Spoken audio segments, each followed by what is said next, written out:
So, and we are going to create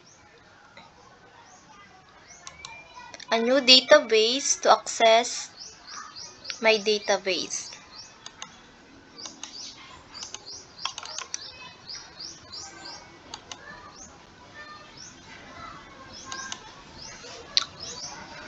Going to log in or group rule, create, then I put AJS underscore user,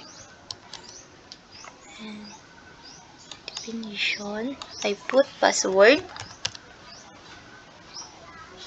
then I will save, and this is a new database.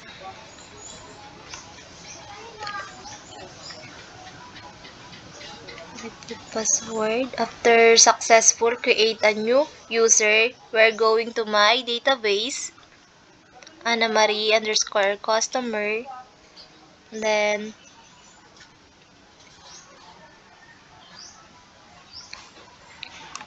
click properties, this definition, okay, security, and security I will add